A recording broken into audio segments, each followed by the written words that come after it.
The following is an encore presentation from Austin Whitsitt at Flatoberfest 2022 in full high definition.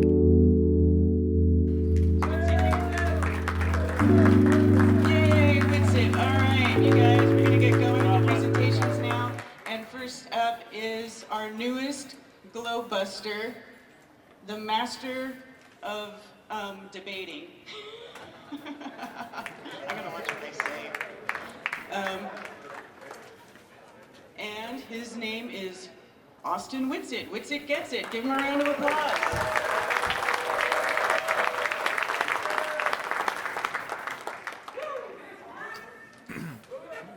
In a world. All right, how's it going? So we are gonna do a presentation on the ether. Do not make it weird.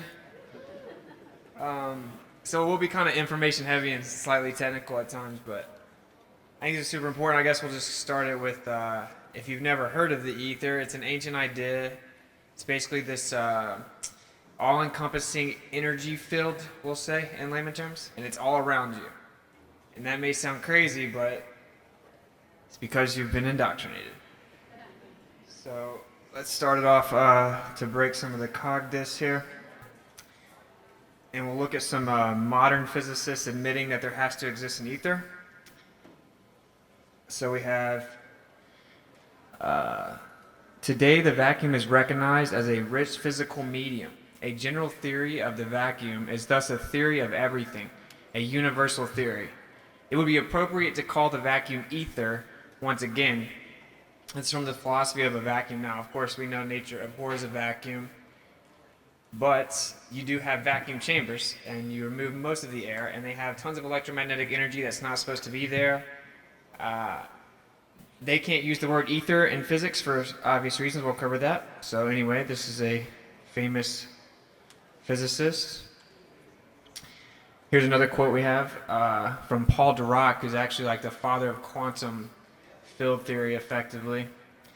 We have now the velocity at all points of space-time playing a fundamental part in electrodynamics. It is natural to regard it as the velocity of some real physical thing. Thus, with the new theory of electrodynamics, we are rather forced to have an ether. This is from like the 50s.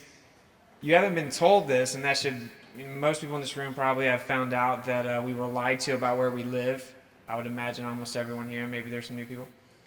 Anytime you find out that you're not told about something and everyone knows about it that actually studies it, that should kind of raise your interest. All right, here's another quote. Investigations point towards a compelling idea that all nature is ultimately controlled by the activities of a single superforce. Thus, a living vacuum, the ether, holds the key to a full understanding of the forces of nature. And this is a very infamous author. If you guys have seen, maybe I covered geocentrism. It's on my YouTube channel. He's also in this. He's he's kind of a legend when he calls out heliocentrism. A couple more quotes here just to kind of break through how this is well known that there is an ether. Well known. All right, next quote. There are good reasons to think that the universe is a multi-layered, multicolored superconductor. That all four known forces can be brought together in a unified theory. That seemingly hopelessly different kinds of matter are just different aspects of one all-embracing stuff.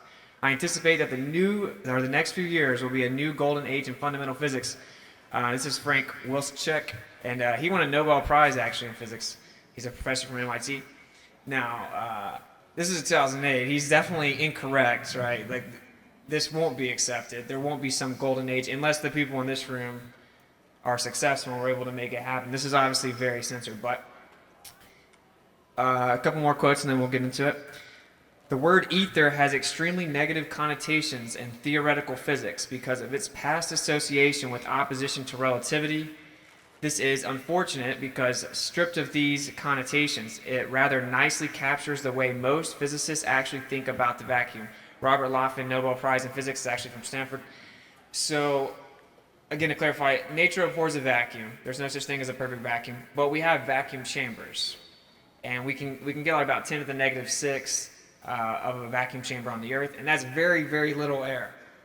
There's way too much energy in that vacuum chamber. What that shows us is there's something outside what we perceive to be air, and this is this is a really big deal if you can wrap your mind around it. Hopefully I'll be able to kind of make it make sense to you by the end of the presentation. But he also said about the time relativity was becoming accepted, studies of radioactivity began showing that an empty vacuum of space had spectroscopic structure similar to that of ordinary quantum solids and fluids.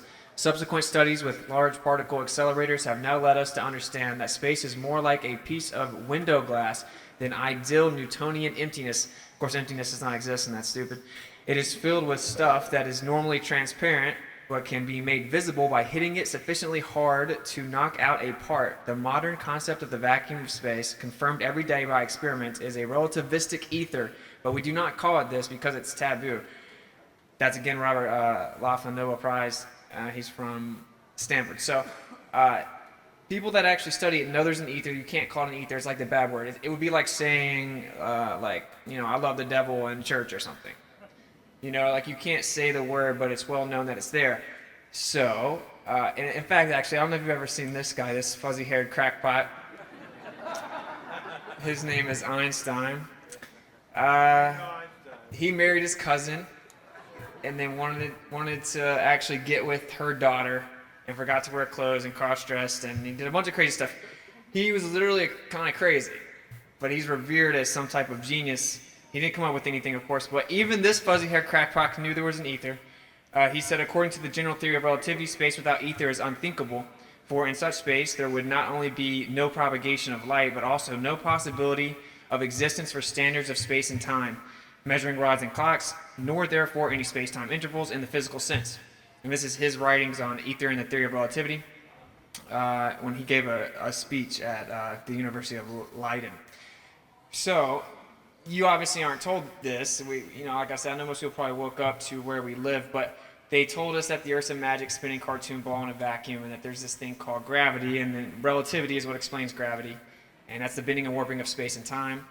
And this is, of course, the guy that proposed it. You will never be told there's an ether, that there's electromagnetic energy being sustained in a background all around you, all-encompassing, carrying emotions and thoughts and feelings and energy. And this would all of a sudden make things much more coherent and unified, and you would begin to take your power back. And they can't let you know that. But it's actually even simpler than that, why they can't tell you about it.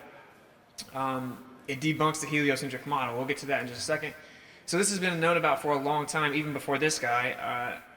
If anyone watches any of my content, I'm not particularly confident in the reflection of history as we are told. I think it's been very garbled. But we'll just kind of rock with what we do know. Aristotle proposed the ether as the first element, or the fundamental foundation of all other elements, that all other elements were derived from. He correctly conceptualized the ether of a dynamic process of rotation or vortex. Like I said, some of this will try to get technical. I'll try to kind of convey it in layman terms. But Aristotle knew that there was a vortex within an electromagnetic background, and this was the primary element. So the air you breathe, the light that's incredibly bright right over there, everything that you see, it comes from a primary state. And again, we've been so indoctrinated, this sounds crazy or woo-woo or whatever. There's something that you don't see. Everything you do see came from that. It's just like the only scientifically viable option that exists. And it should be perplexing as to why you've never heard that. All right, now here is, don't even know how to really say his name, Descartes. He's a famous French philosopher, scientist, and mathematician, followed Aristotle in that he too considered the ether as the crucial component that tied all other elements together. However, being a devoted atomist, he postulated the ether was a dense medium of very small particles spreading through space, which is a very important part we're about to cover, the idea of atomism, which is effectively the death of all true knowledge. And then here is Isaac Newton. Hence, it is manifest that the planets are not carried around in corporeal vortices, for according to the Copernican hypothesis, the planets going around the sun revolve in ellipses, having the sun in their common focus, and by radii drawn to the sun describe areas proportional to the times. But now the parts of a vortex can never revolve with such a motion. So here is Newton, in layman terms, saying, since we have to believe the Earth is this tiny speck of dust and it spins around the sun, there cannot be an ether with a vortex. And so that's, of course, should be kind of eye-opening. The reason that people don't acknowledge that there's an ether with a vortex in it is because it debunks the heliocentric model for no other reason. There is no other reason. In fact, you can't explain anything that we observe in physics without acknowledging it. So this is him just point blank saying, well, if I presuppose the Copernican principle, which is the idea that the Earth is insignificant and doesn't have a special location, because you're all came from rocks, nothing special about you, then we can't have a vortex. And this is contradictory to even what Aristotle knew. And this brings us to one of the primary points here, which is atomism versus ether. So if I say, did you guys know atoms don't actually exist? You may think that sounds crazy. I'm the crackpot now, but there's no such thing as atoms. You've never seen an atom. No one's ever seen an atom. It doesn't exist. Atoms do not exist. If anyone thinks that they can tell me otherwise, I would love to sit down and debate you about it, because I would be amazed if you could offer some evidence. I looked into this. I was surprised myself. No one's ever seen an atom. You kind of like when you Google pictures of satellites in space, you see a bunch of cartoons. Same thing with atoms. You're just going to see a bunch of cartoons. It's because they're just a concept. The ether is basically, it has a spiritual undertone, right? Like there's this metaphysical, immaterial realm around you that is outside the material world. Now, anyone that can even apply basic logic knows that this Earth couldn't exist, even if it was a tiny speck of dust that defies physics, without there being something outside of it that put it here. Just logically speaking, there's no other way, but this is not what we were taught in school, and this is not what your indoctrination camps wanted you to believe or understand. So materialism, the idea that everything that is seen either is material or comes from material, has evolved into atomism, and they think that everything is comprised of tiny little bombarding balls everywhere. They're obsessed with balls, from the small scale to the big scale. It's pretty horrible. So here's the best picture I could give of an atom, and it's a cartoon. Kind of like all the pictures of the Earth being a ball. Just cartoons. I think that's a pretty good sign that they're lying. All right, so this is one of the primary points of this is ether and atomism are two different philosophies from the beginning and ways to interpret the world. One is everything has to be material, composed of little bombarding particles, because everything has to be made up of something that's in the material world. Ether is everything comes from outside the material world. Everything is a different version of what's outside the material world. And it's crazy because even like up here saying it right now, I know it sounds crazy to some of you. And it just goes to show how indoctrinated we've been. So I'm hoping some of the technical specificity will help elucidate this. Okay, so this is Democritus. And as you can see, he looks like a super cool guy. And this is where you get atomism. I think it's a beautiful depiction of what atomism is, actually. It's ridiculous. All right, Democritus was a prominent figure in atomic theory. He theorized that all material is made up of atoms. He said that atoms were so small that they could not be reduced to anything else. He theorized that the universe is made up of the space with atoms, or the being, and the vacuum, the vacuum that is absence of atoms. He called this empty space the void. Now, this is long before they claimed they went to space and all this nonsense, right? So you should apply pattern recognition. You're going to find out that they didn't go to space. None of this stuff is true. They have little creepy Greek philosophers like this guy who, this looks like he just ate somebody or something, right? Like, he looks insane. This dude looks insane to me. And he basically told you the heliocentric model in modern physics thousands of years ago, long before they claimed to have in any way verified it. He pictured atoms as mostly homogeneous. He thought the reason things look different and feel different to us is because they are made up of a different configuration and combination of atoms. He theorized that because everything is made of these infinite atoms, nothing really dies. Everything just changes form. This idea is very similar to the popular concept of today that matter cannot be created nor destroyed. I don't agree with that either. I know that might sound crazy to some of you, but what is matter? Matter is a modality of the ether, and so no, technically you can't create it, but you could manifest it via manipulation. In fact, Nikola Tesla said that when the ether is thrown into prodigious, infinitesimal worlds of velocity, which just means really fast and really small worlds of velocity, it manifests as matter. And that dude just gave us everything that we use electrically in this room, so he may have known what he was talking about, and so I think technically you could manifest matter, but I digress. Okay, Democritus said he didn't theorize that motion has always existed. He said that the universe began with atoms moving in all directions. Does that sound familiar? It just began with something moving in all directions. The atoms began to collide with similar atoms to form larger entities. Democritus did not believe the universe formed because of a purpose. Of course he didn't. Look at this guy. He only believed it happened because of necessity. He theorized that the void and the being were infinite and expanded in all directions. This is just what they claim the Big Bang is. This is thousands of years ago, though, so what a coincidence. He also believed that there had to be infinite other worlds that consisted of atoms. Very profound, Democritus. So this is where it all started. This is the idea that everything, that's what atom means, right? Indivisible. That's what it means, its etymology. So it's basically that concept of the smallest thing that you could break everything down to, the smallest entity. It couldn't be broken down anymore. And it went into this idea that, well, even the Greeks back then, we become so deluded as a society, people actually think it's somewhat viable to think that there's no creator. I can assure you that it's not. It's logically bankrupt. So back in the day, everyone knew there was a creator.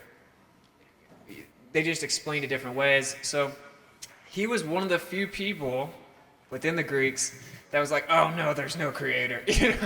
That character is very frequent nowadays, but he was kind of a psycho. Again, I don't want to reiterate, but it's like, this is like the best picture I could find of the guy. Obviously, he was not depicted as a very good-looking dude that was chilling.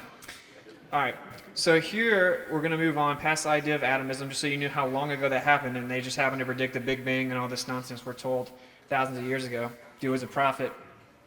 So this is an ancient Vedic representation of ether physics, is what I put. So if you look at, and we'll cover this a little bit more, but if you look at the turtle at the bottom, this represents time.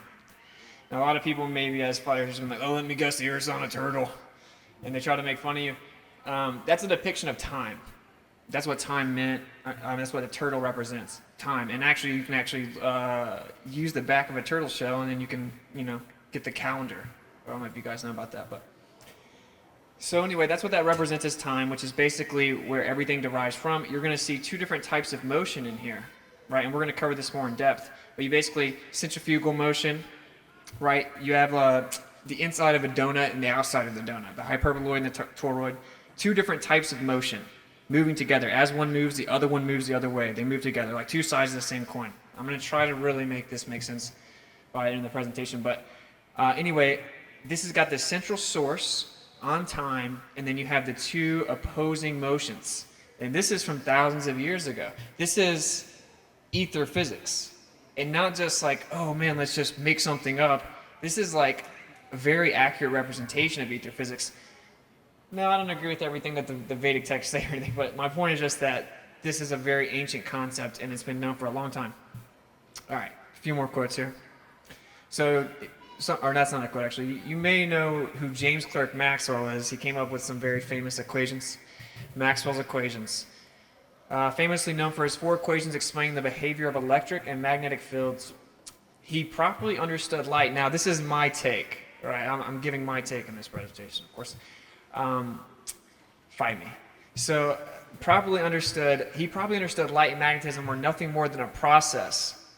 I think this is maybe a good time to kind of... So, like, when you look at the lights, it's not... That light isn't, like, some entity. It's just a process happening. If you look at it, like, we'll get into this, like atoms and electrons and protons and photons, there aren't little balls, there aren't like little physical entities, it's just processes happening. We're just experiencing something happening. Basically, light is the illumination of the ether, but we'll get into that. So anyway, he did understand this. He knew that lighting and magnetism were nothing more than a process, specifically a process of induction. So if you were to induce energy into something, we can say in really crude layman terms, absorb. So he understood that induction is the perturbation of a medium, so disturbance. If I jump in a pool and I wave my arms around, I would be disturbing the pool, right? So that's what a perturbation is. Something you have to have a medium to perturb, right? So he understood that. But however, Maxwell assumed ether permeated space and that light must move through a medium. Now, a lot of people that push the ether today, even, they still hold this to be true for some reason. Light does not travel through anywhere. This is now again, this is a bit more of a technical presentation, but he was correct about the fact that light and magnetism were processes of induction, or that the perturbation of the medium itself, the disturbance, the vibration, oscillation, whatever you want to call it, is what gives you the magnetism and the light. But he thought that light was traveling through space, quote unquote, or the ether. This isn't true. This is not what happened. Light doesn't travel. Now it sounds crazy, right? Like when the lights are off and it's dark and then I turn it on, the light travels, Austin. It doesn't travel. The light's already there. We'll get into that in a second, but this all stems back from what we just covered with atomism and materialism, and it's the idea that everything has to fit into these material confinements you give them, which means you have to be able to count it. Cartesian measures, like you have to be able to say, oh, there's this dimensionality of it, or blah, blah, blah, blah, blah. This is what has basically rendered all modern physics futile and basically made it stupid. And I would venture out to say that the people that are in the know of where we live certainly don't adhere to such insane philosophy. All right, so some of you guys probably have heard about this, but Michelson-Morley's experiment, often referred to as the most famous failed experiment ever, signified a major shift in physics as we know it. However, both Albert Michelson and Edward Morley both applied the same lethal assumption: an ether filling space in which all things travel through. Now again, this is it's not even a popular take within people that know there's an ether, but I'm quite confident in this. Ether doesn't fill space. Space is not a thing. There is no such thing as space. It's a concept. There's not some magic thing called space that fills the whole world and then everything fills within that. It's not real. That doesn't make any sense. And all the evidence is contrary to that, and things don't travel through it. So, well, some things could be right. I could throw a baseball through it, but he's making the assumption that light and magnetism, etc., travel through it. So did Michelson-Morley. So I'll briefly cover what Michelson-Morley is in case some people don't know. See if I can play this here. So they shot light perpendicular to one another, and as you see here, they expected. Well, let me kind of explain it. So they think that the Earth is spinning around the Earth is spinning around the sun, right? So if the Earth is spinning around the sun and there's an ether, if we shoot light with the motion of the Earth and then we shoot light against the motion of the Earth, they should get back to the receiver at different times. One's going with the motion, one's going against it. The light going against the motion of the Earth would take longer to get to the receiving end of the perpendicular rays on the table, right? So this is the expected result here. As you can see, there's a separation. One gets there later. In reality, when they shot the light, they got it much closer to identical than is predicted by heliocentrism. Okay, now it wasn't perfect, but it was not anywhere close to the prediction. This was hands down the biggest shift in physics in modern history. Not even close. Most of you guys were never taught about this. You may have heard about it, since you've been a flat earther and researched, but how could the most famous experiment that changed all of physics been left out of curriculum? It's for obvious reasons. It has drastic philosophical implications. So this is the actual result, of course. It is in no way separated the way that it should be. So this is where the fuzzy-haired crackpot comes back in. He says, via special relativity, that the ruler, as you can see, the ruler physically shrank. Okay, so there was a difference. You just couldn't tell because the ruler physically shrank that measured the difference in the light. This is top-tier physics. To this day, people believe this is real. So the ruler shrank. You just couldn't tell. It looked like it stayed the same. This is called a Lorentz contraction, still used in every higher level academic section of physics you can imagine. Now, of course, I think when you have evidence that contradicts what you believe and you have a theory and it makes a prediction and then the evidence directly contradicts it, you're like, okay, well, looks like my theory's wrong, right? I need to trash my theory. It didn't work. It's just trash. That's not what they do with the globe Earth, though. That's not what they do with heliocentrism either. They desperately cling on to it, making up anything that they need to keep it alive. including saying that matter physically shrank, you just can't tell. It's like me saying this podium changed sizes, you just couldn't tell it changed sizes, but I promise it did. Well, let me go measure it and see if it changed sizes. No, it's going to measure the same, but trust me, it changed sizes. It's so stupid. At the same time, they say that the clock, that time, physically widens time, the concept of time, that it physically widens and then it slowed down. So it slowed down as all the matter shrank, so it looked like it took the same time and it traveled the same distance, but it was different. This is special relativity. You might have been told when you were growing up Einstein was some genius. He was actually a psychopath, and he wasn't in no way anywhere close to a genius. So anyway, this is still to this day all that the heliocentric model has. This really ends the whole debate right here. We can go shoot lasers over water and physically measure the surface of the Earth. It isn't curving. That's cool. That's true. They don't even have like a logically viable theory to pretend the Earth is a ball that spins around the sun. Literally, it doesn't exist. It's impossible on its face philosophically and logically. We've kind of been brainwashed, and via materialism, logic is the most important thing that exists. So if something is logically bankrupt or not viable, it's wrong.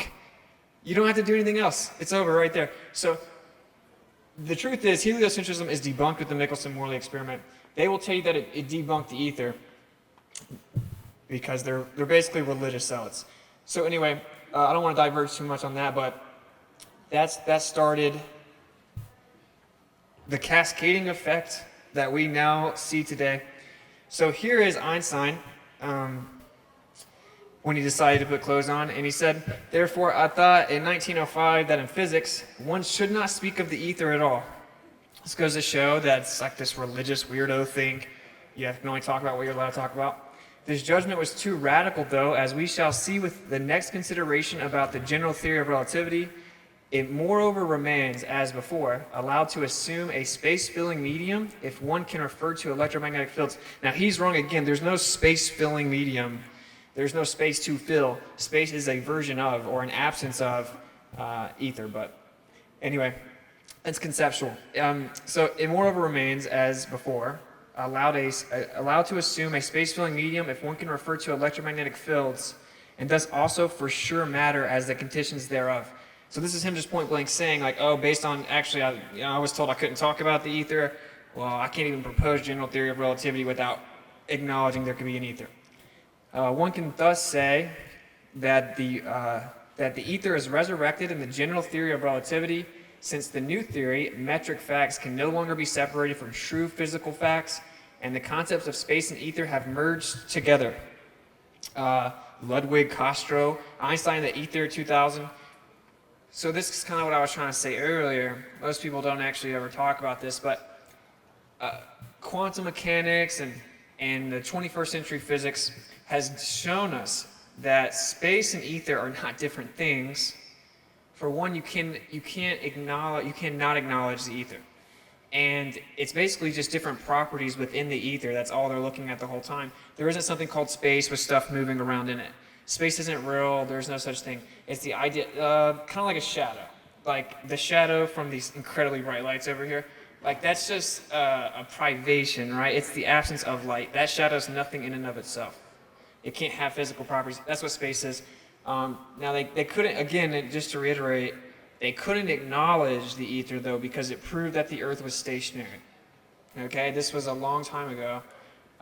If there was an ether, the Earth could not be moving. It's that simple. So then we've come full circle to the 21st century where they're like, oh, there's an ether, we can't call it that because it's taboo. You can't call it that because it would debunk the globe Earth model. That's actually what it is. All right, so they have a philosophical devotion to heliocentrism and materialism, which has decimated any true understanding of the ether and the nature of reality. And I know, like I said, this is kind of technical and nerdy, I guess, or whatever, but it's like very important that we understand these concepts if we're going to really progress towards like a positive future. All right, so what is the ether, Austin? A lot of people were asking me that like it was a refutation. Ether is not a substance that permeates space. We've covered that. Space is not all-encompassing container that houses all phenomena. This is a major disconnect with the true understanding of ether physics. Again, ether is not a substance. Thus, it is not physical in the same way as the other elements like fire, water, earth, and air. Aristotle was right about some things, but so it's not physical in those ways, but it has physical properties. It's hard to wrap your mind around this maybe, but there is a medium that there's this huge spectrum of ether, and we perceive a small spectrum of it, and that's what we call the material world. That's what we see, that's what we think exists. All right, it's all the same thing. I know it sounds real new agey or whatever you want. It's just what it is. This is like physics, though. This is not about being new age or woo-woo. So ether is non-Cartesian, nor can it be measured, which means no location, extension, and no duration. So therefore, according to the atomists and the materialists, it doesn't exist. If I can't count it, it doesn't exist, basically. Philosophical dedication to materialism renders this understanding futile, there in which lies the problem. Ether is an immaterial background medium of pure potential. It cannot be quantified or measured intrinsically. So that's what I define ether as. It is pure potential. So when you come up with an idea, when you have revelation, intuitive understanding, this all actually comes from somewhere, and it comes from a place of pure potential, energy. Now, energy is not properly defined in modern academia as it's the ability to do work. And that's like I'm saying. So what is a human? Can you tell me what a human is? They have the ability to breathe oxygen. Yeah, okay. But what are they, bro? Oh, they have the ability to breathe oxygen. It's not answering the question, right? They can't define energy because they can't understand the ether. They don't understand ether physics. It's actually pressure mediation. It's a manifestation of the pure potential background. So anyway, ether is the necessary antecedent to energy, which is simply the polarization of ether, or pressure mediation. So I think that's a big part to understand. You can't have what we call energy without the pure potential state. That's what it is. There's this alternative realm of pure potential. It's like pure rest, and everything that we see manifest as light, magnetism, electricity, electrostatics, all energy, it comes from that pure potential state. Without this framework, we will never make any progress, and we'll continue to use the same AC generators that we've had since the early 1900s. So here's Nikola Tesla.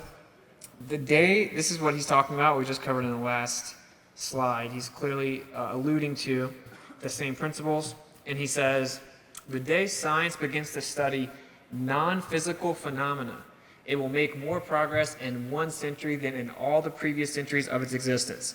Now, he's wrong about this actually, because way back in the day, they already knew this.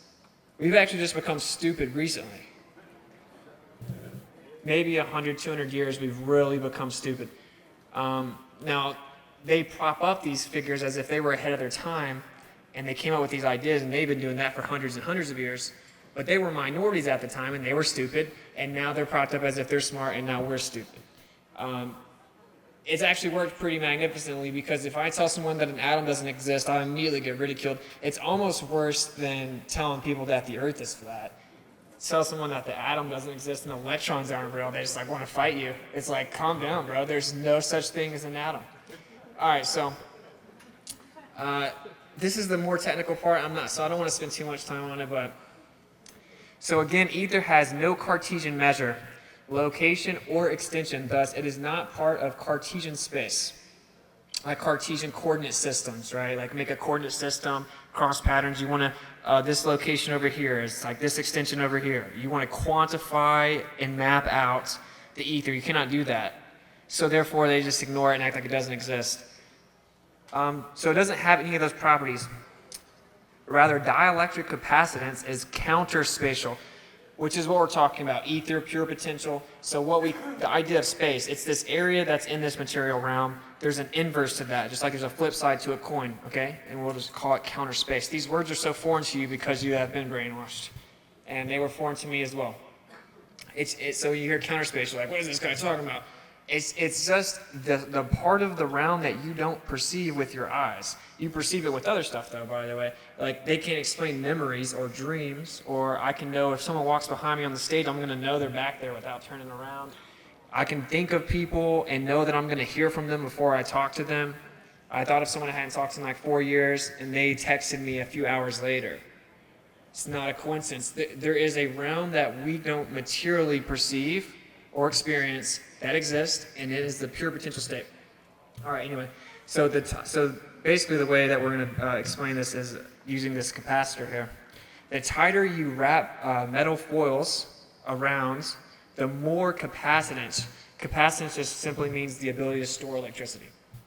Okay, atomists claim that the metal surface carries the charge, yet it is the dielectric, or the insulators like glass, air, etc., the medium in between the wires that actually carry it between the metal foils that store the charge. The less space you have between, the more storage capacity you have in counter space. Now I know that sounds like kind of complicated, but I got you, trust me. So capacitance is maximum units of dielectric induction a material can absorb before discharging. The metal is not where the electricity is, it is what contains the electricity. So I got a simple little analogy here. You see these beautiful cows here? It took me a while to find some that didn't have tags on them, I think. But anyway, the wires aren't the cows or the energy of the cows. It's what keeps the cows in. And or the sheep, if I move the fence in more and more and more, you have like less area of that energy to basically dissipate. That's what gives you more energy, right? So we were taught that the fence stores the energy, but the fence is just keeping the cows in, right? It makes the energy, it closes the amount of room it has for the energy. Basically, it creates more potential energy in counter space, the less actual space you have in the material world. I hope that makes sense, but basically what I'm trying to say is we've been told that basically you wrap it around the capacitor, and based on it, like, because this is used in all circuitry to do everything that we do, by the way. It's like, well, just because the metal carries it, now there's more metal, and there's more wire there with it. It's just that you are creating less space in between the energy, and it's coming from the ether. I hope that made sense. Like I said, I didn't want to talk too much about this because we could do an hour on that. All right. Now here is Charles Produce Steinmetz. You've never heard of him. Arguably smarter than Tesla, though. Actually perfected his generator. He said, many textbooks speak of the electric charges on the conductor and the energy stored by them without considering that the dielectric energy is not on the surface of the conductor, but in the space outside of the conductor, just as also is the magnetic energy. This is him in electric charges or discharges, waves, and impulses. If anyone is interested in this and is kind of a nerd like me, definitely encourage you reading that book. That's basically him. So I'm going to try to explain this without being too technical and dry. So here you have a depiction of like basically power lines. So the dielectric that I'm talking about, it's interchangeable with the word electrostatics, so everyone can understand it. If I scoot my feet on the ground, I shock you, electrostatics. That's actually dielectric discharge. The dielectric is the blue, and the magnetic is the red. So the dielectric is the inverse or negation of force. It's convergent. And the magnetism is the force or the loss of the dielectric. It is divergent. So dielectric is voltage, and current is magnetism. Or magnetism is current. So I hope this makes sense, but basically everything is about this. Everything is about the dielectric and the magnetic are two sides of the same coin. You can't have one without the other. They try to define them as different things, and they say, oh, look, there's this many electrons over here, and oh, our math didn't work, virtual photons.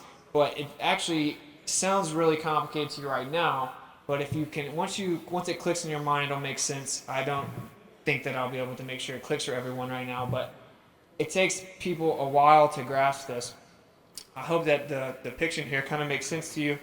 You can't have the blue without the red, or vice versa, simply what it means. And this is going to get into where we live. It's very important. But again, that can be a whole nother hour. All right, electricity is a circuit always comprised of the conjugate dielectric and magnetic. This is maybe the last really kind of technical term-filled slide. Electricity is simply the coherent hybrid modality of the dielectric and the magnetic. Electricity is magnetism and electrostatics or dielectricity together coherently. That's what it is. You can't have one without the other. The application of ether physics denotes magnetism as the loss of dielectric energy. Like I said, this is what's so hard about this. It's similar to when we found out about the Earth. You had to start to learn everything again, right? And it gets overwhelming, and you're like, oh, bruh, I'm out. It's everything, right? It's like everything in life you have like, about the earth you have to relearn, and it's the same thing with the ether, or electricity, or physics in general, because this is a different framework of physics. It's ether physics. And I know not everyone wants to devote their time, but I know there are some people in here that are really smart, and we definitely need to try to adopt this as a community so that the younger children growing up will have a proper framework. So the next little Nikola Tesla, doesn't get brainwashed with bombarding electrons and then can help us out as a society. I think this is very important. I'm pretty passionate about it. So magnetism is simply dielectric acceleration. Hey. Check you guys out. So the loss of, or magnetism is dielectric acceleration, so they say, magnetic attraction, but it's actually just dielectric acceleration. It's accelerating towards the counter space. Basically, if I move my hands around like this, it's going to create pressure mediation in between it. It's going to want to move, something put in between that is going to move towards the center where the pressure is mediating, where the least pressure is. That's what magnetic attraction is. It's moving towards the null pressure point. Anyway, it would take a while to fully explain all this, but magnetism is actually dielectric acceleration. The loss of potential or dielectricity results in the creation of dimensionality, which is where we apply dimensions to things, where we perceive them in the material world. It's the loss of that potential, that pure potential, and dielectricity. Of dimensionality, time, and motion, magnetism is force in motion. Space is grossly misdefined within modern atomic physics. In reality, space is simply a modality of the ether. Modality just being a fancy word for version of. Space is just a different version of the ether. Everything is, actually. Like literally everything. You can't name anything that's not. As we covered earlier, space does not permeate or travel through, or I should say ether does not permeate or travel through space. Space is just a version of the ether. The inverse or conjugate relationship just means, like the inverse reciprocated geometry. Conjugate relationship of dielectricity and counter space manifests as magnetism in space. Dielectricity is inertia and acceleration. Like I said, that one's just kind of really technical. Some people may kind of know what I'm saying, and hopefully I'll just put the presentation out. You can look at it. All right, now this is one big thing that I wanted to cover. So there is this. Oh, listen, you're so crazy. There's no such thing as positive or negative charge.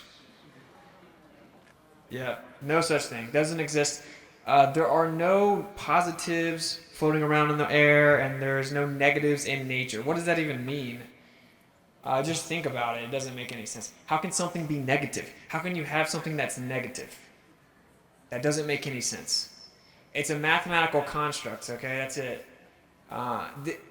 This is why we haven't made any progress in like a century. No one understands it. You're in high school or maybe middle school, and they're like, oh, the electron, negative charge. And you're like, okay, that doesn't make sense. That doesn't make any sense. We use it for purposes of convention and it's convenient or whatever, but this is why we're not making progress. People don't understand it. So there's no such thing as positive and negative charge, as in there is no negatives in nature. These are terms derived from atomistic confinement and the need to quantify. There is no such thing as positive or negative charge carrying particles. What is falsely called positive and negative charge is charging and discharging. Okay, so it's just an action. It's a process. Again, this is what I was trying to explain earlier. Instead of looking at it like it's some entity and we have to describe it, give it a name, and count it, it's a bunch of different processes. It's different processes within the ether. Okay, this is charging and discharging. So if you wanted to count it or describe it with math or try to quantify it, you'd have to call it something. So they called it positive and negative. You can ask any physicist that's worth their weight in anything, and they'll tell you that you can flip positive and negative and it doesn't change anything. It was arbitrary delineation. It was like, oh, we'll call that positive, we'll call that negative. You could flip it. They could have flipped it back then. They could change it right now in the textbooks, and it wouldn't matter. We would just call electrons positive, right? It doesn't mean anything. Now, it does mean something to how detrimental it is to interpreting what's happening. So magnetism is charging and discharging superimposed, meaning a magnetic field is both charging and discharging on top of each other. A simple way to understand this, though, we'll get to it in a second. Charging is the spatial toroidal divergent magnetic aspect, as you can see right here on the left. Hopefully you guys can see it. And then discharging is the counterspatial hyperbole convergent dielectric aspect. Anyway, if you can see the pictures, I know some of you guys may not be able to. It's basically like a donut. You draw through the inside of the donut, and then you have the outside motion of the donut as well. That's charging is basically the divergent aspect or the magnetic aspect. Divergent, and then the converging aspect of the we'll call it the geometry is dielectric. Okay, and this is what we call discharging or negative charge. This is why when you put them together, they move towards each other, right? Positives and negatives attract. Well, it's because they're conjugate geometry, so they fit into each other, if you will. So they just find, just like we know that, you couldn't have gas pressure next to a vacuum and fill space, right? Obviously, that's like psychopathic. It doesn't make any sense. High pressure goes to low pressure.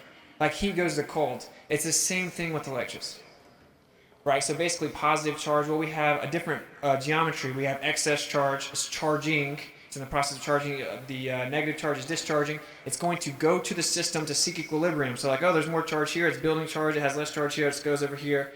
Basically, the motions fit into each other. I hope that makes sense. But a simple way to understand what negative and positive charge actually is charging and discharging. And then think of a bottle of wine. A little early for that, though. Guys, chill out. We got the wine here. The wine is discharge. And the glass is charging. I couldn't think of a much simpler way to put that. That's all that it is. When they say something's positive and negative charge, something's building charge, something's losing its charge. It's literally that simple. And if you were taught that in second grade, you wouldn't be looking at me like I'm crazy right now. Because it's that simple. And that's why one goes to the other to seek equilibrium, just like if you have high pressure sitting next to a vacuum. It's the same thing. Again, it's atomism. It's so crazy. It's just like a house of cards. So it's atomism and materialism that has made us come up with these stupid names and these stupid denotations and mathematical fairy tales. And the reason ether physics was thrown out is because they had to throw it out to keep on the spinning ball fairy tale lie. Now, most of you guys have been freed from that lie, I would imagine. If not, you should just look into it. It's pretty stupid. Once free from that lie, it would be stupid to hold on to the confinements of that lie, right? Doesn't make any sense. That's why we're so devoted to atomism. Ether physics decimates heliocentrism. All right, moving on. Again, a lot of this stuff, I decided instead of hyper-focusing on one specific thing, I'm just going to kind of give you a taste of a bunch of stuff and hopefully make a bigger picture, but this could also be a whole other presentation. But what we call north poles are just basically clockwise motion, and what we call south poles are counterclockwise motion. You can actually prove this by looking at the fields change based on what pole you put the magnet next to, okay? Now, if we were taught that it's all about motion and geometry, and we were showed pictures and explained explained how it works, we would all understand it. We would certainly not be paying utility bills. All right, so I think that this is I'm going to play Richard Feynman, hopefully the sound works, to kind of understand the lunacy of all this. I think I have a little bit of time. So, it's like a 7-minute video, and it's Richard Feynman. If you ever heard of Richard Feynman, he is like a very famous physicist. He's like revered. And he was like the cool guy, come out with his whiskey and his cigarette, and he'd be like, the cool guy that's smart, and the college kids loved him or whatever. He wasn't that smart, though, ironically. But he's an atomist as well, right? As is just about any physicist that you'll meet. And so they still can't explain magnetism or electricity or electrostatics in 2022. They don't know what it is. So, I must not be that crazy, right? At least I have an answer. They don't have an answer. And if this isn't my answer, I'm just trying to relay the message here. They say magnetism is something called virtual photons. Now, they don't actually exist, and no one knows what it is, and it's completely made up nonsense. And Richard Feynman will tell you that, virtual particles, their existence is questionable at best, and just a concept we made up to make the math work. So anyway, this is modern physics. They can't explain these things we use every day.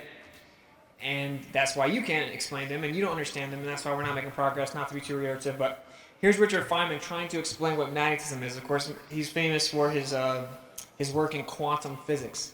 That everything's comprised of little particles, and it's like, what's gluons and buons, and just make up names, and then you're smart. This is him trying to, someone asked him what magnetism is, And this is one of the most famous physicists in the world trying to tell you what magnetism is.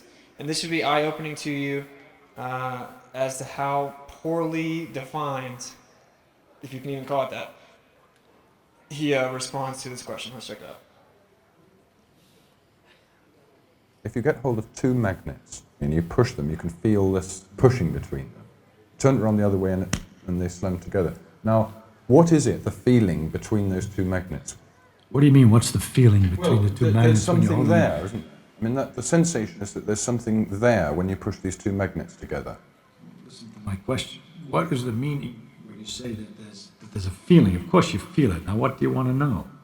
What I want to know is what's going on between these two bits of metal. Magnets repel each other. Well, then what does that mean, or why are they doing that, or how are they doing it? You're asking. I must say, I think that's a perfectly reasonable question. Of course, to it's a ask. reason. It's an excellent question. Okay. But the problem that you're asking, you see, when you ask why something happens, how does a person answer why something happens? For example, Aunt Minnie is in a hospital. Why? Because she went out and she slipped on the ice and broke her hip. That satisfies it, people. It satisfies, but it wouldn't satisfy someone who came from another planet, knew nothing about things. First, you should understand why, when you break your hip, do you go to the hospital? How do you get to the hospital when the hip is broken? Well, because her husband, seeing that her hip was broken, called the hospital up and sent somebody to get her. All that is understood by people. And when you explain a why, you have to be in some framework that you allow something to be true. Otherwise, you're perpetually asking why. Why did the husband call up the hospital? Because husband is interested in his wife's welfare. Not always. Some husbands aren't interested in their wife's welfare when they're drunk and they're angry. And so you begin to get a very interesting understanding of the world and all its complications. In order to, if you try to follow anything up, you go deeper and deeper in various directions. For example, you could go, well, why did she slip on the ice? Well, ice is slippery. Everybody knows that, no problem. But you ask, why is ice slippery? That's kind of curious. Ice is extremely slippery. It's very interesting. You say, how does it work? So you could either say, I'm satisfied that you've answered me, ice is slippery, that explains it. Or you could go on and say, why is ice slippery? And you're involved with something, because there aren't many things as slippery as ice. It's very hard to get. Greasy, but that's sort of wet and slimy. But a solid that's so slippery, because it is in the case of ice that when you stand on it, they say, momentarily the pressure melts the ice a little bit, so you got a sort of instantaneous water surface on which you're slipping. Why on ice and not on other things? Because water expands when it freezes, so the pressure tries to undo the expansion and melts it. It's capable of melting it. But other substances crack when they're freezing, and when you push them, they're just satisfied to be solid. Why does water expand when it freezes and other substances don't expand when they freeze? He obviously doesn't know the answer. Turn them the other way, they attract. There's a very analogous force, electrical force, which is what ultimately is the deeper He does this the whole thing time. that we have to start. I can go a little more technical. Bands, I would be cheating you. Because they're not connected by rubber bands, I shouldn't be in trouble. You'd soon ask me about the nature. Long story short, he doesn't know the answer. So,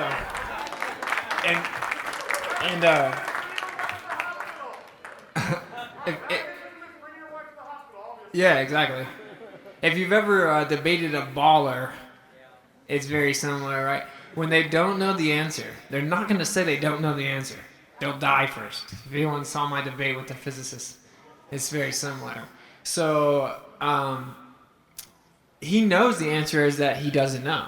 I've read his writings. He knows it very clearly. He knows that they can't explain it, and that particle physics, doesn't explain it, has a prediction it doesn't work, and magnetism eludes their grasp of materialism. So, I mean, that just shows kind of the character of that guy, in my opinion. He couldn't answer the question which is that he doesn't know. But we know, we can know, because we don't have to be devoted to atomism. We don't have to be devoted to the idea that there's this tiny little speck of dust that flies around in a vacuum. All right, so I'm going to kind of breeze through the rest of the thing. I've already been up here for a while. As some of you may know, I can really talk. All right, so atoms do not exist, meaning they are not things, as atomism and materialism claims. Everything is magnetodielectric dynamics in the process of pressure mediation or seeking equilibrium. The one natural law ever should be that all things seek equilibrium. That is the natural law. Everything's in the process of seeking equilibrium or pressure mediation. That's what everything is. There's a creation of energy that dissipates as space. This is the reason for the claim that atoms are 99.9% empty space. Whoa, how profound. Atoms are 99.9% empty space. No, they're not real, bro. They're not there. Okay. Which is obvious nonsense. This space is a process of what is being not done, not what something, or what is being done, not what something is. Magnetism is the fundamental force of nature, centrifugal dissipation of inertia. Like I said, there's no way. We have to be up for 5 hours to fully explain some of it. Thus, force in motion. Space is not a thing in and of itself. It is simply a privation of the ether, like a shadow of light. A privation, of course, cannot have physical properties. This is why Tesla famously said, "I hold that space cannot be curved for the simple reason that it cannot have physical properties." All right, now we're going to cover a couple misdefined terms. I'm gonna do it kind of quickly, so I love you guys. Sorry. Light is not a duality, as in a particle and a wave. That's nonsense. There is no such thing as an emission of light. You might shoot a laser and think you're emitting light. You're not. That doesn't exist. Light does not travel from point A to point B.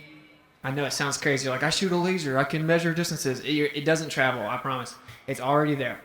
All evidence shows us this. So intrinsically, it does not have a speed. What is incorrectly called light is in fact nothing more than illumination of the ether. Okay, this is important to try to grasp.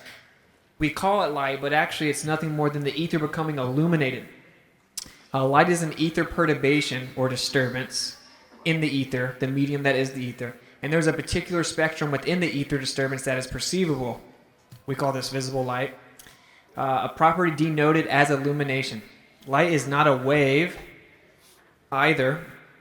As a wave is not what something is, rather is what something does. I can wave my hand, I can't hand you a wave, obviously, right? So I need the water to make the wave. Very simple concept. So light can't be a wave. This is like top tier physics, right? I mean, it's so stupid to me. All right, so light is not a wave, as a wave is not what something is, rather what something does. The wave-like properties of light is nothing more than a position and magnitude in time, not space. Not magnitude and direction in space. It has no direction. It doesn't travel. This would change the world if we knew this across the board. This fundamental misunderstanding is a requirement for the absurd claim that the Earth flies around the sun. Special relativity claims a constant speed of light traveling from point A to point B, obviously, to have that constant speed, because there are relativists, even moral relativists, you may find. If everything is relative, you have to have something for everything to be relative to. They chose light. That means light has to be constant, has to be absolute, so everything can be relative to light. That's to save the globe. Light is invisible. You're crazy. There's nowhere in the whole world that doesn't have light. Literally, the darkest part of the ocean, the darkest cave in the world, there's light there. You can't get rid of light. Light is everywhere. Of course, light is not just the visible spectrum of what we call light, but what light actually is invisible. And what we call light is nothing more than illumination. Illumination is what is visible. That's just a certain version of the background medium. That's what light actually is. It's already there. It's all around you. It is the ether. You know how they don't understand the double slit and all this other nonsense? It's because they don't understand light. Light is a dielectric longitudinal coaxial circuit with transverse electric and magnetic field modalities. Basically just wave-like properties of the electric field and the magnetic field. It's just longitudinal, meaning it goes in a longitudinal line, and it's not, I guess you could call it instant, but it's just already there. So, we could definitely talk forever about the light. All right, so next, the electron does not exist. Obviously, if the atom doesn't exist, Now you may want to, I encourage you to go find pictures of atoms. They're not, they use motion sensory, they use contrasted images, and they're CGI rendered images, very similar to the ball Earth. The electron does not exist. There's no such thing as a negative charge carrying particle of a matter called the electron. If it's claimed to be like 100 million times smaller than the atom. So if you can't prove the atom, I can assure you're not proving the electron. It's just another convention built upon the materialistic need to quantify all things. J.J. Thomson, who discovered it, said it was nothing more than the terminal end of one unit line of dielectric induction. Or simply, if you laid two lines of spaghetti over each other, and then I pointed to the where they cross, and I'm like, look, there's a little ball there. You'd be like, you're crazy, bro. You know, like, no, it's just spaghetti. It's where they cross. It's where two things cross. Same thing as a photon. Photons are where the dielectric and the magnetic cross. It's a process. It's an event. It's not an actual object. All right, so they claim that they see electrons in electron microscopes. If you can see here, actually it uses the electron gun, which is just a dielectric discharge, or electrostatics. You have your magnets, and it focuses it. Now, if electrons truly were were charge-carrying particles of matter, or autonomous corpuscles, meaning like corporeal or material, you could use them to probe any material, but this is not the case. Every non-ferrous material needs to be sputter-coated with a metallic surface that can break and reflect the incoming lines of induction. In the electron microscope, the lines of induction are called electron beams. In reality, the electron microscope is nothing more than an electrostatic reflectance imager. If anyone's ever heard me talk, I'm like, everything that exists is electrostatic. It is the key to all things, pretty much. You figure out electrostatics, you'll figure out where you live and the true nature about it pretty quickly. We'll get to that in just a second. I'm going to start going faster. I apologize. Already in 1900, Steinmetz called the notion of a charge-carrying electron prehistoric. He said, unfortunately, to a large extent, in dealing with dielectric fields, the prehistoric conception of the electrostatic charge, the electron, on the conductor still exists, and by its use destroys the analogy between the two components of the electric field, the magnetic and the dielectric. This makes the consideration of dielectric fields unnecessarily complicated, which is why I know it's like I'm speaking a foreign language, some up here, but it's because we were deceived. Time and space, it is not nature which imposes them upon us. It is we who impose them upon nature because we find them convenient. Space and time are just concepts. They certainly aren't bending and warping, I can assure you. All right, so here is Tesla. Nature has stored up in the universe infinite energy. The eternal recipient and transmitter of this infinite energy is the ether. The recognition of the existence of ether and of the function it performs is one of the most important results of scientific research. And that was a long time ago. We still haven't done anything about it. All right, now here I'm going to show you, this is going to wrap it up here. My battery is also about to die. So this is the plane of inertia in a magnet. All magnets have this plane of inertia. Well, we live on a plane and we live in a magnetic field, and that's why, because there is a plane of inertia through the middle of the magnetic field. You can prove it. I don't know where they would say the plane of inertia is on the ball. I've never had anyone ever answer that question. There isn't an answer. So electrostatic, all matter is intrinsically electrostatic, and it discharges in this form that you see right here. This is called dendritic Lichtenberg figures. This is all throughout all of nature. You have veins that look like this. We have geography that looks like this. You can see here we have different like water systems, of course lightning. Here is leaves, more geography. Your heart, lungs look like this. Your brains look like this. Trees look like this. Everything in nature looks like this because everything's electrostatic and everything is finding its equilibrium or discharging to find its equilibrium to get back to the ether in its pure potential state. I don't know when this laptop's going to die. Magnetic declination is the angle between magnetic north and true north. Declination is positive when this angle is east of true north and negative when it is west. Anyway, we have a quadrupole on the Earth. This debunks the globe. Magnetic declination debunks the globe. If anyone knows about it, it doesn't work on the globe at all. Here's how you get this. You have two different magnets. You have to have, this requires polarities in opposition, and you get exactly what we see on the Earth. So yeah, the Earth is clearly flat. There's literally no other way physically to explain anything that we observe. But it's deeper than that. You actually can't explain magnetism without ether. So this was known about all the way back in Siberia, predating Sumer, Egypt, and India. This right here means realm where time is, and the realm where time and space is not, also known as the ether. They knew about this thousands of years ago, and with specificity. Here it is depicted by Da Vinci from a work from Luca Pacioli, don't know, in 1509. where it's the concept of space versus anti-space. And then here's the ancient Vedic picture I showed you earlier, and they called it the churning of the ocean of milk. Okay, and this is a decently accurate depiction. MacBook. I do have a charger. Is there a plug? We might can make it. So this is where you live, this little yellow line through the magnetic field. It's a toroid, and you see the flower of life here. That's why you see it in all of nature. All nature is electric and magnetic, and that's why you see this very pattern in all things. Here's another depiction of the magnetic field. I'm pretty much done. We're going to make it, I think. We have faith. So here's the summary. We are kind of getting slow. Everyone's seen this? All right, the time lapse of the star trails. Oh, check them out. You guys are legends.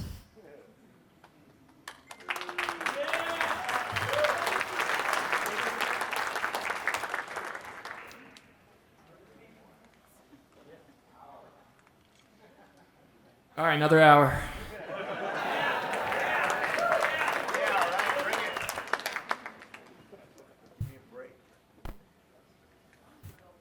All right, cool. We are pretty much at the end anyway. So everyone's seen the star trails, right? We've all seen it. They say the Earth is spinning, and that's why you see it. Obviously, that's stupid. But the question is, did it really just die anyway? It did. Anyway, I'll just. It's hilarious. How did that happen? All right, I'll just wrap it up anyway. Basically, I was going to show you a picture of the star trails. We've all seen them. The question is, what's causing the motion of the star trails? It is the ether. It's a vortex. I was going to show you a picture of a vortex in water, so most of you guys have seen that anyway. That's what's drifting over top of the Earth. And then I was going to show you a ferrocell image of a supercell image of the magnet. If you look at that, you will see that that's where you live. So very simply, there's a vortex, like if you think of a tornado. It gets tighter at the bottom over top of the Earth, and this slightly drifts over top of the Earth. It's a vortex. This is the only form of motion that we actually can prove exists, basically, in the form of any type of perpetual energy exchange. So, simply put, there's a vortex of energy over top of a stationary plane Earth, and it's an all-encompassing energy field. And everything that you experience, certainly when it comes to energy, comes from this energy field. If you at least begin to understand this, it does have spiritual implications, but I'm not here to preach to you today. Maybe next time. Just know that you're much more powerful than you think that you are. And this isn't like me just saying like some woo-woo thing. Scientifically speaking, there is powerful, pure potential all around you. And you can unlock the power. And you could basically learn to communicate and tap into this power. We need to figure out what's really going on and what the proper application of ether physics is. And this will unlock the future. So, in conclusion, there is a vortex of motion around you tied to the sky of the Earth. This is what we detect with any type of precession on the Earth, and moves everything around us in this intricate clock. And if we can tap into this ether field, we will be able to basically have the elite tumble for good. So that's the conclusion. Thank you. Thank you, Austin Whitsitt. Excellent.